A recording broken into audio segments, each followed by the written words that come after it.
ndasubiye kubaramutsa ntitugire Kristo.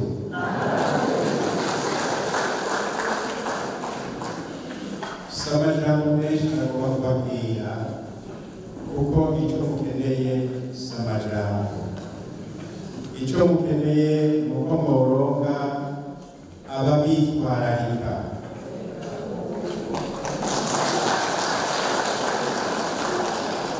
Nicyo gituma rero mukumvira imbere y'uko ndabifuriza uyu munsi mukuru umubyeyi wacu Papa yashingiye yuko tuza turagira, mwokundira kugira ngo banze nkengurukire bamwe muri abo nyene babitwararika.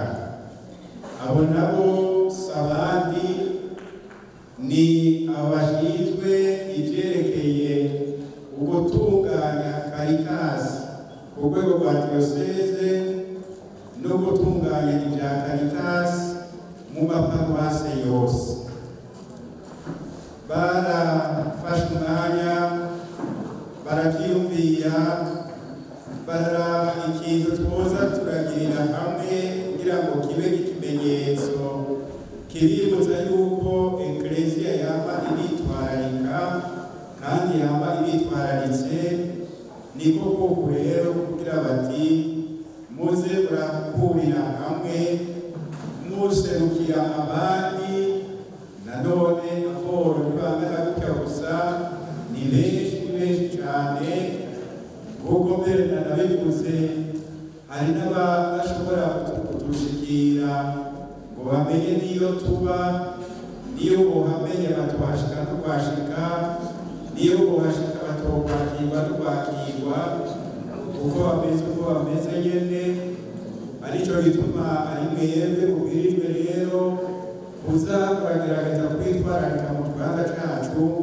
Nshimire rero abashinzwe amakaritasi muri urwego rwa diyoseze no mu maparuwase, nanone mbereye kuri ba patiri mukuru, kuko abapatiri mukuru nibo bashinzwe ubutumwa bwose buri muri paruwase yabo, muri za ntererano ziratangwa, muri za mperezwa ziratangwa.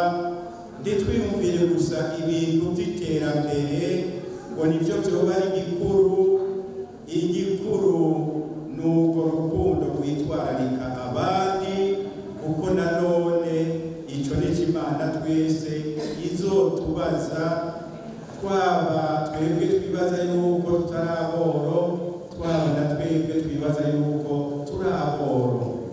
Koko mwabyumvise umubyeyi wacu Papa yabivuze, n'abitwa aboro nyene bamenye yuko babwirizwa kwitwararika abandi.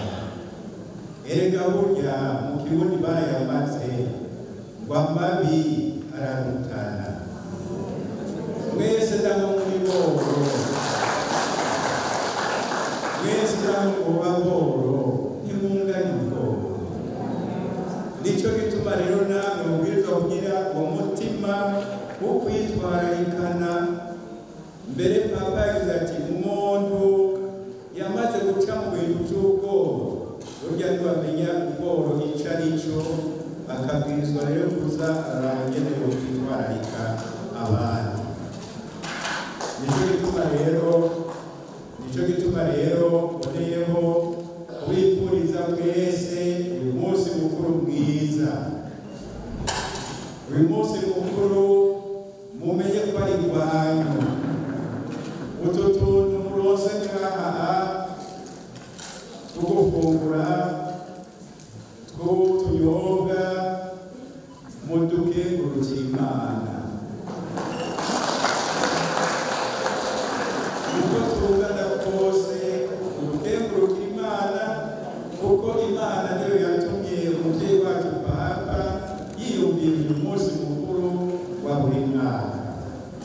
Ariko yagombye ko uyu munsi uba ikimenyetso gusa cyo kugira ngo dukerebuke mu kwama twitwararika aboro, na cyane cyane kwama twitwararika hagati yacu iminsi yose, kuko umuntu akenera gusa utuntu umunsi umwe mu mwaka, akenera iminsi yose utumutunga. none rero utwuyu munsi mutwakiriye turabibarengereje kandi twaciye twiyumvira yuko twongera n'utwo twatekereye kugira ngo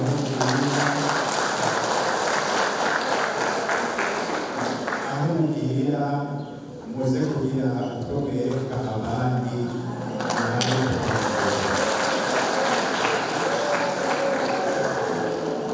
ari mbere n'umwe ngabo ntibyashoboka kuri bose hari n'umwe twumvise ko atagira n'akazu abamo utubati twahavuye tukabura none nawe nyene paruwase yiwe yaramutegekanirije utubati batiri mukuru azoheza agende amufashe kuraba ngene iyo dushirako kandi adushireko neza kugira ngo ntibaba baza kudutwara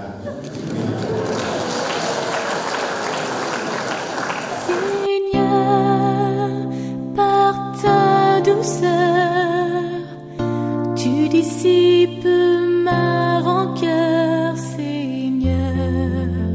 Je reçois ton amour, Seigneur. Par ta beauté, tu me rends ma dignité, Seigneur. Je reçois ton amour, Seigneur. Je reçois ton amour, Seigneur.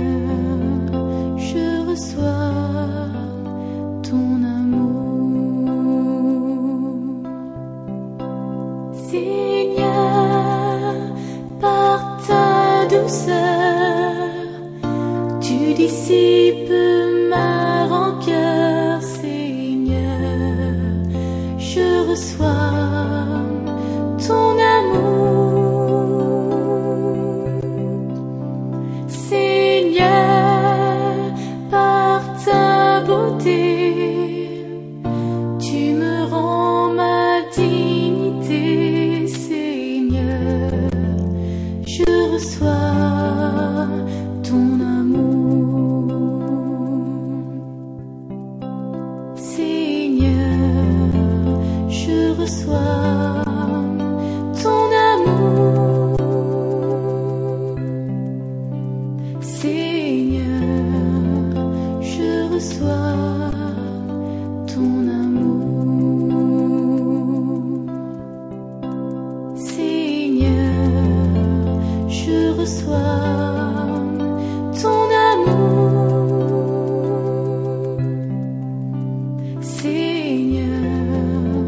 Je reçois ton amour. Oui, Christou.